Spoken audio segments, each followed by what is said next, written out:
What's going on, everybody? It's Professor Zeus, and I'm back with another video. If this is your first time at the channel, just know I greatly appreciate you. Why don't you go ahead and hit subscribe? We're on our way to 2,000 subscribers. We are taking it the humble route.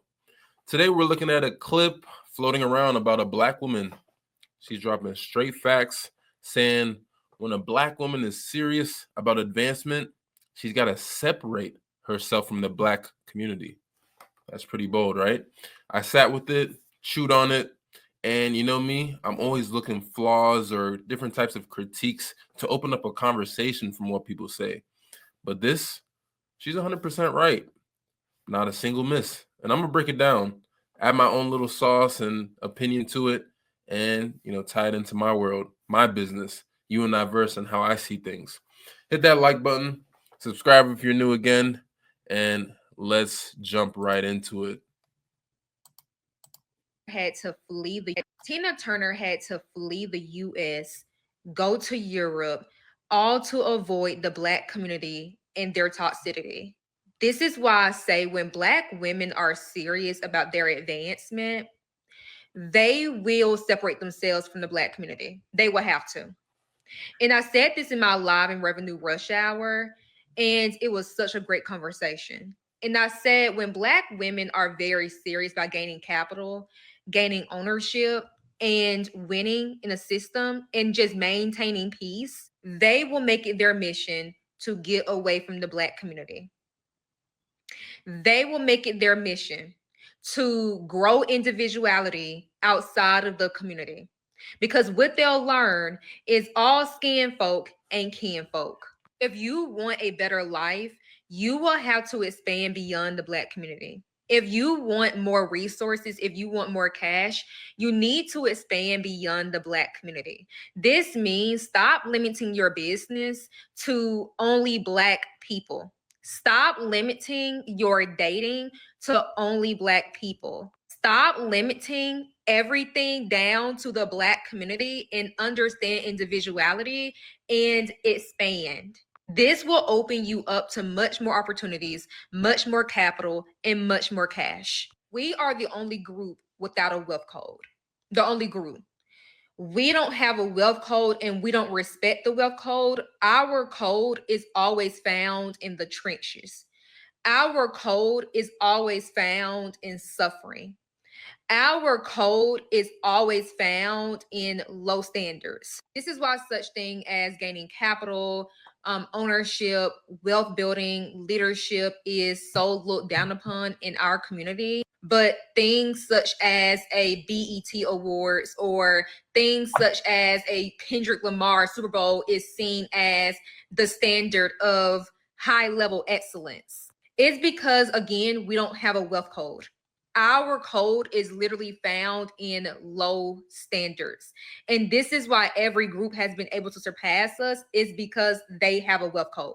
This is very transparent. Anytime you hear a black person try to argue how black capitalism is so detrimental and now black capitalism won't save black people, it's like, why are you so against black people creating wealth and capital for themselves? And that is why I say when you are a black person and you are serious about advancement, you need to separate yourself from the community as soon as possible. You need to globalize. Tina. So, first and foremost, I think she nailed it. Advancement is all about mindset, honestly, right? The minute you decide you want better for yourself, for your family, whether that be more wealth, more peace, more growth, you're gonna step out of I'd say step out of the crab bucket mentality that we see, with a lot of our friends and family, unfortunately. And if we're being honest, when you do that, not everybody's going to be happy. They're going to call you a sellout, say you're acting funny, or stop inviting you to different places. But the truth is, nobody wants to keep eating the same food that's going to keep giving you diabetes, physically, mentally. Try to stay in places that are impoverished, where you got people who you grew up with who are plotting on you, want to take you out. Um, you know, being trapped in this cycle, where you're just scraping by. And I think that's the key. You got to condition yourself to handle the pushback, because it's not betrayal, it's elevation. And when you step in certain spaces where you're celebrated, not just tolerated, you'll see it's not really about ditching Black people. It's about ditching a mindset that holds us back. I've been to certain events, like I go to different conferences just through my professional career.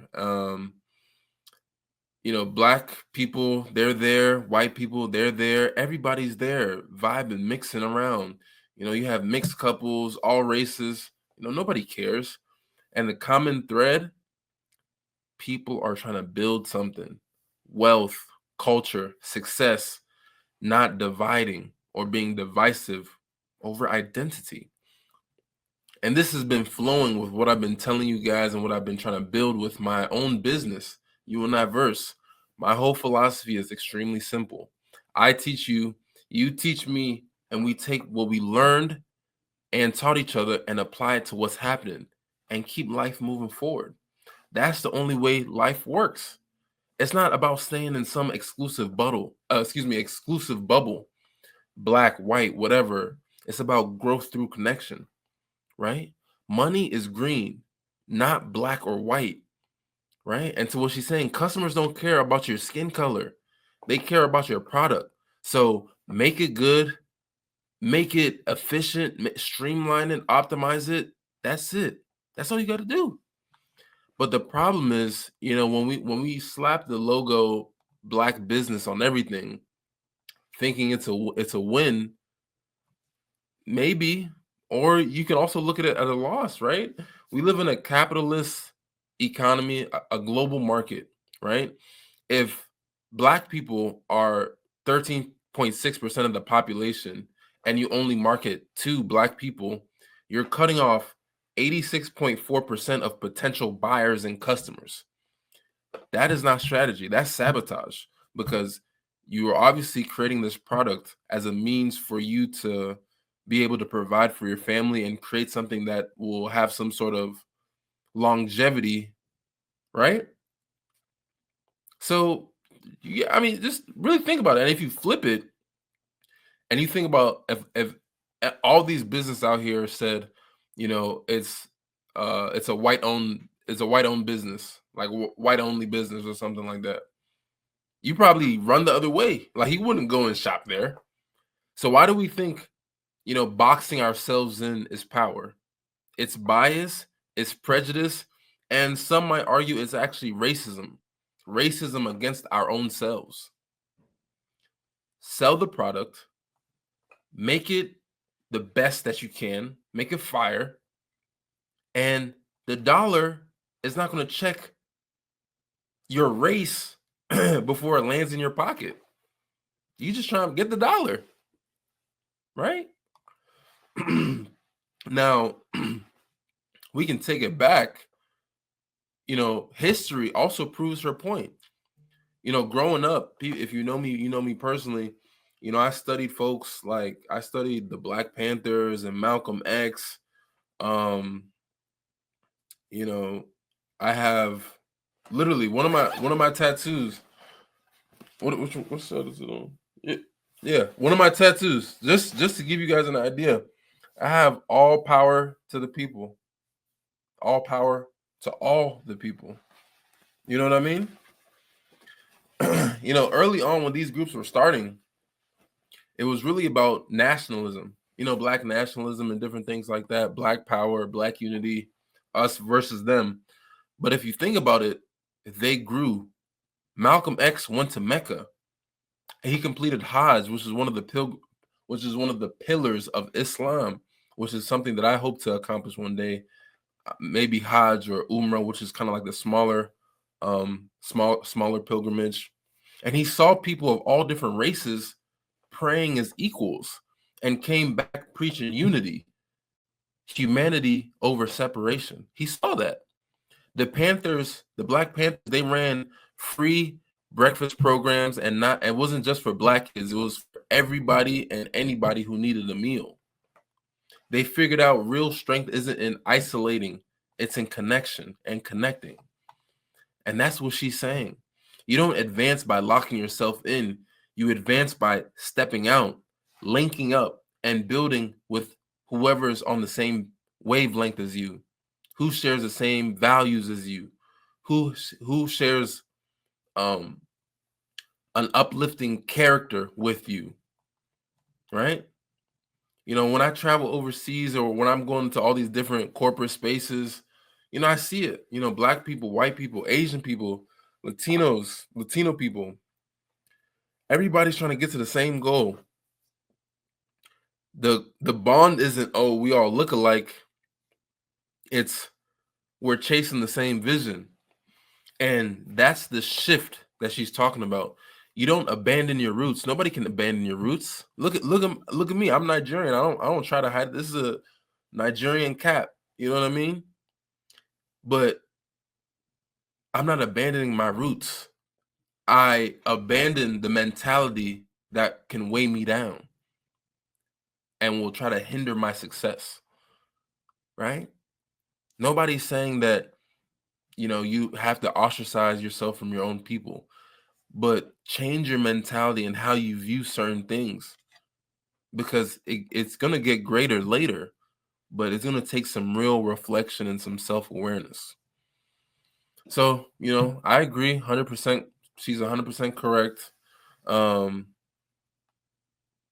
You know, like she said, I mean, it's bigger than just leaving the community. It's about leaving the limits on your mentality. You know, the whole idea of, you know, black business, you know, it might be actually killing the black dollar, not actually lifting it up. You know, you can keep playing that card and you can stay or be stuck. And I don't know, if maybe some people have real progress. Kudos to them and all power to them, you know, right? But for others, you know, that gap is going to get wider. You know, the trenches is going to stay the same. Nobody's asking why. Decades of, you know, black this, black that, and where's the win? Division doesn't build, it breaks. You know, with you and I verse, I'm not here to cap my potential or yours. I'm here to teach, to learn, to grow together. So go where you're celebrated, not tolerated. Go where you're celebrated and not tolerated. Link with people, anybody who wants to see you succeed. That's how we change the game. And she said it best. If you're serious about advancement, you've got to step up and step out. Facts.